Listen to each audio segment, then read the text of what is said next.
은행장직만 내려놔 대구은행 안팎에서 사퇴 요구를 받아온 DGB 금융지주 박인규 회장이 결국 사퇴했습니다. 각종 비리와 관련한 검찰 수사는 속도를 내고 있습니다.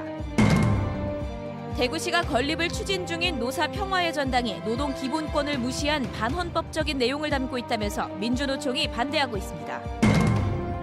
성주 사드 배치를 반대하면서 기지 출입을 막아온 시민단체들이 기지 출입 통제를 풀고 국방부 관계자의 출입을 허용했습니다.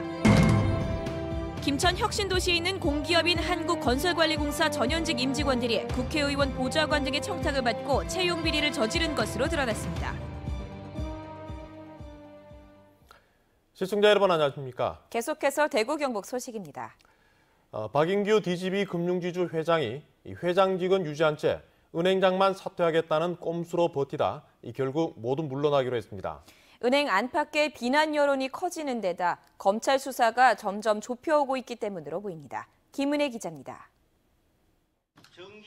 박인규 DGB 금융지주 회장이 회장 자리에서 물러나겠다고 밝혔습니다. 지난주 금요일 주주총회에서 은행장에서 물러나겠다고 밝힌 지 일주일 만에 금융지주 회장 자리도 내놓은 겁니다. 1년의 사태에 대해 모든 책임을 통감하고 그룹 회장직에서도 물러나고자 합니다. 그동안 나름대로 조직과 직원들을 보호하기 위해 책임을 다하고자 하였으나 그 과정에서 미흡한 점이 있었더라도 양해해 주시기 바라며 박 회장은 긴급 임원회의를 연 뒤 노조 사무실을 찾아 사퇴 의사를 밝혔습니다. 후임 대구은행장을 뽑은 뒤 상반기 안에 거취를 밝히겠다고 했지만 은행 안팎의 여론은 나빠질 대로 나빠졌습니다. 채용 비리와 비자금 조석 의혹과 관련해 검찰 수사가 좁혀오자 더 이상 버티기가 어려웠을 것으로 보입니다. DGB 금융지주는 다음 주 월요일에 이사회를 열고 박인규 회장 사퇴 이유에 대한 일정을 논의하기로 했습니다. 대구은행 노조는 박 회장의 결정을 환영한다며 계획했던 촛불 집회는 취소했습니다. 또 후임 지주 회장과 대구은행장 선임이 공정하고 투명하게 이루어질 수 있도록 지켜보겠다고 밝혔습니다.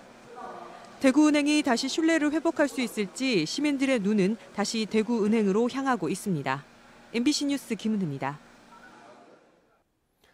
검찰의 대구은행 채용 비리 수사가 확대되면서 이 파장도 커지고 있습니다. 청탁을 받은 대구은행뿐만 아니라 이 청탁을 한 사람도 그냥 넘어가기는 어렵게 됐습니다. 윤태호 기자가 취재했습니다. 검찰이 압수한 채용 리스트에는 특이사항이라는 별도의 칸이 있습니다. 채용 청탁자가 누군지 적는 곳입니다. 검찰 관계자에 따르면 여기에는 지역의 유력 인사들의 이름이 적혀 있었습니다. 각계각층에 소위 끝발이 있는 사람들이 채용 청탁을 했다는 말입니다. 유력한 자치단체에 부탁하고 돈이 안 되는 것도 안 된다고 사령을 하고 이런 과정들 몇 건 있었거든. 검찰 조사 결과 채용 비리 수십 건이 확인됐습니다. 청탁이 채용으로 이어지는 과정에서는 다양한 수법들이 동원됐습니다. 자구 여직원들 떨어지고 난 뒤에 또 우리 지원직이라는 제도가 있어요. 예를 들면 떨어진 애를 그냥 이쪽에 채용시켰다가 그냥 채용시키고 이런 애들도 있다니까. 내가 다른 루트로 채용을 했지. 검찰은 박인규 행장 지시가 있었다는 진술을 확보했습니다. 어떤 방법이 동원됐는지도 확인했습니다. 검찰은 기존의 대구은행 인사 담당 간부와 직원 4명 외에 다른 직원을 피의자 신분으로 불러 조사했습니다. 인사 담당 전직 임원도 소환 조사했습니다. 박인규 행장에 대한 수사가 어느 정도 마무리됐을 때를 전후해서 채용 청탁을 한 사람들에 대해서도 검찰이 조사할 방침인데 공무원을 포함해 지역의 유력 인사들이 다수 포함된 것으로 알려져 큰 파장이 예상됩니다. 검찰 수사는 이제 채용 비리와 관련된 지역 지도층에게로 향하면서 후폭풍을 예고하고 있습니다. MBC 뉴스 윤태호입니다. 채용 비리는 대구은행뿐만이 아닙니다. 수백 대 1이 기본인 공공기관에 취업하는데 간단한 이력서와 자기소개서만으로 채용된 사람들이 있습니다. 상급기관 공무원과 국회의원 보좌관들이 관련돼 있는 채용 비리입니다. 보도에 박재형 기자입니다. 여당 국회의원 비서였던 A씨는 지난 2015년 3월 한국건설관리공사에 입사했습니다. 통상적인 채용 절차를 거치지 않고 이력서와 자기소개서만으로 합격했습니다. 신입사원 급수도 한 단계 높여 입사했습니다. 한국건설관리공사는 1년 반 뒤 공채를 했는데 이때 정식으로 입사한 B 씨는 경쟁률 100대 1을 뚫어야 했습니다. 100대 1 넘은 걸로 알고 있습니다. 좀 박탈감도 느꼈고 많이 허탈합니다. 김천 혁신도시에 자리 잡은 한국건설관리공사 전 사장과 직원 채용 관련 부서장을 비롯한 3명은 계약직 직원 4명을 이렇게 특혜 채용했습니다. 신규 채용은 공고와 서류 심사, 면접, 인사위원회 심사, 사장 결재 과정을 거치도록 돼 있습니다. 하지만 이들은 이 같은 채용 절차가 생략된 채 이른바 낙하산 형식으로 채용됐습니다. 심지어 자기소개서도 없고 이력서만 내고 한 명 뽑는데 한 명이 지원해서 붙은 걸로 제가 정확하게 알고 있습니다. 채용을 부탁한 쪽은 공사를 감사하는 기관인 전 국회 구토위 소속 국회의원 보좌관과 상급기관 공무원들입니다. 소위 말하는 이제 갑을 관계에서 이게 은밀하게 이루어지기 때문에 부탁을 들을 수밖에 없는 그런 상황이 되는 것 같습니다. 국토교통부는 특혜 채용된 직원 4명에 대해 조사를 마치고 징계 수위를 검토하고 있습니다. 최악의 구직난 속에 이어지는 채용 비리. 청년 구직자들은 평등한 기회와 공정한 과정을 바로 세우는 계기가 되기를 바라고 있습니다. MBC 뉴스 박재영입니다. 대구 시내버스 회사가 버스를 사거나 팔 때 이면 계약서를 통해 비자금을 만들었었다는 소식을 며칠 전 보도해드렸는데요. 검찰이 이 버스 회사를 압수수색했습니다. 권윤수 기자가 보도합니다. 대구문화방송은 대구 시내버스 회사가 폐차버스를 팔면서 뒷돈을 챙겼다는 의혹을 보도했습니다. 새 버스를 살 때도 문제가 있었습니다. 버스를 살 때 발생하는 포인트를 금융회사로부터 현금이나 기프트카드로 받아 쓴 겁니다. 차 살 적에도 비자금이 추측되는 게고 차 다 쓰고 팔 때도 비자금이 추측이 되는 거죠. 이게 전체 금액을 따지면 어마어마하다는 거고. 검찰이 문제가 된 회사를 압수수색했습니다. 돈 관리를 담당하는 직원의 집도 압수수색한 것으로 알려졌습니다. 의혹을 폭로한 퇴직 간부는 검찰에 고발장을 내고 사흘 뒤 조사를 받았고 일주일 만에 회사 압수수색이 이뤄진 것입니다. 경찰이 고발장을 받고도 3주 동안 미적거리던 것과는 비교되는 대목입니다. 검찰은 퇴직 간부가 지목한 회사에서 비자금을 어떻게 만들었었는지 확인할 계획입니다. 검찰 수사는 다른 버스 회사로도 확대될 수밖에 없습니다. 폐차를 팔면서 비자금을 만드는 것이 버스업계의 관행이라는 것이 퇴직 간부의 증언이기 때문입니다. 준공영제로 운영해 해마다 세금 1,000억 원이 쓰이는 대구 시내버스. 이번 검찰 수사를 계기로 세금이 허투루 쓰이지 않기를 시민들은 바라고 있습니다. MBC 뉴스 권윤수입니다. 북한이 핵무기를 포기할 수도 있다는 기대가 커지면서 사드 기지가 들어설 예정인 성주도 분위기가 달라지고 있습니다. 이 성주 사드 반대 단체들과 소성리 주민들이 당초 국방부 관계자들의 통행까지 통제하려 했던 입장에서 한 발 물러섰습니다. 보도에 신병철 기자입니다. 성주 사드 기지로 통하는 바리케이드가 열려 있습니다. 간간히 기지로 드나드는 차들의 모습이 보입니다.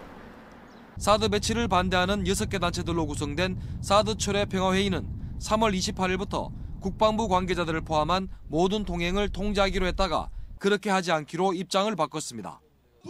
일부 보수 언론들이 최근 소성리 주민들과 사드 관련 단체들의 반대로 공사가 중단됐는데도 정부가 방치하는 바람에 미군과 갈등을 빚고 있다고 대대적으로 보도하고 있는 것이 직접적인 이유입니다. 언론과 정치계에서 정말 이 살얼음판 같은 한반도 평화 정세에 우리를 이용해서 정치적 이익을 취하려는 불순한 움직임이 있었습니다. 국방부도 다음 달 초로 예정된 사드 공사를 당분간 미루겠다고 약속했습니다. 사드 철회 평화회의는 다음 달과 5월에 열리는 남북 정상회담과 북미 정상회담이 사드 문제로 발목이 잡힐까 봐 오히려 걱정하고 있습니다. 우리는 지금까지 한반도의 항구적 평화를 위해서 사드 배치 철회를 요구하였습니다. 그렇기 때문에 현재 평화 정세를 적극적으로 환영하는 바입니다. 사드 기지 내 공사는 지난해 9월 이후 주민들과 사드 배치 반대 시민단체들에 의해 자재와 장비 반입이 막히면서 사실상 중단된 상태입니다. 소송리 주민들과 사드 배치 반대 단체들은 미군과 사드 장비는 지금처럼 오가는 것을 막을 생각입니다. MBC 뉴스 신병철입니다. 바른미래당이 창당 뒤 제자리 걸음인 지지율을 올리기 위해 양간힘을 쓰고 있습니다. 거대 양당이 지친 부동층을 파고든다는 전략인데 문제는 역시 얼마나 좋은 후보를 영입하느냐입니다. 보도에 윤영균 기자입니다. 바른미래당 당 지도부가 한 달 만에 다시 대구를 찾았습니다. 합당 이후 오르지 않는 지지율이지만 작은 날갯짓 하나가 큰 변화로 이어진다는 나비 효과에 기대를 걸고 있습니다. 문제는 경쟁력 있는 후보 찾기입니다. 유승민 대표는 한 달 전 당선 가능한 참신한 대구시장 후보를 목숨 걸고 찾겠다고 말했는데 그때나 지금이나 달라진 것 없이 원칙만 되풀이했습니다. 지지도가 낮다고 해서 절대 기죽지 마시고 어느 정당 후보보다도 우리는 깨끗하고 유능한 후보를 찾아내야 하고 바른미래당 대구시당은 다음 달 1일부터 공천 신청을 받기로 했는데 모든 선거구에 후보를 내기로 한 방침을 지키기는 쉽지 않을 전망입니다. 안철수 인재영입위원장은 두 거대 정당과 차별성을 강조하며 서울시장 출마 뜻도 내비쳤습니다. 미래 문제 해결하고 현재 민생 문제 해결하는 것, 그게 바로 우리의 모습 아니겠습니까? 저도 제 한 몸 불살라 거기에 힘 보태겠습니다. 국정농단 사태 때 개혁 보수를 외치며 만든 바른정당이 국민의당과 합친 지 40여일, 지방선거를 앞두고 냉엄한 시험대에 올랐습니다. MBC 뉴스 윤영균입니다. 지역정당 창당과 지방자치를 위한 모임인 새로운 대구를 열자는 사람들이 창립했습니다. 새 대열은 지방분권 시대에는 지역정당이 필요하다며 6.13 지방선거에 자체적인 후보를 내거나 지방분권 개헌 후보를 지지하기로 했습니다. 또 중앙당을 수도에 두도록 한 정당법에 대해 위헌 소송을 제기하고 청년정치학교와 열린시민학교 등을 열어 지역에 기반을 둔 새로운 정치를 하겠다고 다짐했습니다. 대구시가 노사 평화의 전당이라는 건물을 200억 원을 들여 짓고 있습니다. 노동자와 사용자가 상생하자는 뜻인데 노동계에서는 반대하고 있습니다. 시작부터 평화가 아닌 갈등이 되고 있는데 어떤 사연인지 양관희 기자가 취재했습니다. 노사 평화의 전당은 상생하는 노사 관계를 위해 대구시와 고용노동부가 함께 짓고 있습니다. 이곳에 노동역사관의 직업훈련관까지 들어설 노사 평화의 전당을 정작 노동계는 반대하고 있습니다. 시설 설립 취지가 대구 노동 현실을 외면하고 있다는 지적입니다. 대구시가 노사 평화의 전당 건립 계획을 만들면서 고임금 걱정 없는 경제라고 밝힌 것이 노동을 잘못 이해하는 대표 사례라는 주장입니다. 지역 노동자가 지금도 저임금 상태에 허덕이는데 대구시는 이런 문제의식조차 없다는 겁니다. 대다수 최저임금 받고 있는 노동자로 살아가고 있는 도시 속에서 대구시가 일방적으로 또다시 노동자들의 희생만 강요하고 있는 노사 평화의 전당 건립은 좀 기만이라고 보여주고 있습니다. 실제로 대구 노동자 월급은 제주를 빼고 전국에서 꼴찌입니다. 전국 평균 월급보다 66만 원이나 적습니다. 한 달 노동일수와 근로시간 모두 전국 평균보다 더 많습니다. 붉은 조끼와 머리띠 추방이라는 문구도 헌법이 보장한 노동 3권을 무시하는 시각을 반영한다며 대구시를 규탄했습니다.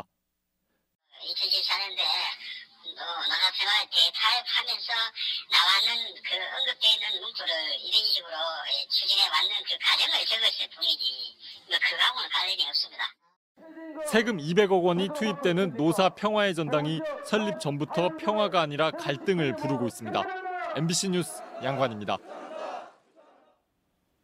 지난해 10월 말 한국패션산업연구원 책임행정원 손모 씨 자살 사건과 관련해 강요미수와 명예훼손 혐의로 고발된 전 인터넷 언론 매체 기자가 구속됐습니다. 대구지방검찰청은 김모 전 기자는 사적인 이익을 위해 언론이라는 공적 매체를 이용했고 이 과정에서 손 씨를 자살에 이르게 한 것은 죄질이 매우 좋지 않다며 구속했습니다.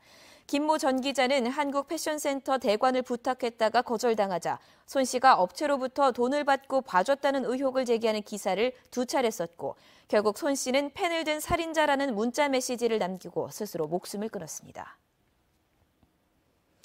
대구에서 시내버스와 승합차가 충돌해 9명이 다쳤습니다. 오늘 오전 10시 40분쯤 대구시 달서구 송현동에서 시내버스와 승합차가 충돌해 버스에 타고 있던 승객 8명과 승합차 운전자까지 모두 9명이 다쳐 병원 치료를 받았습니다.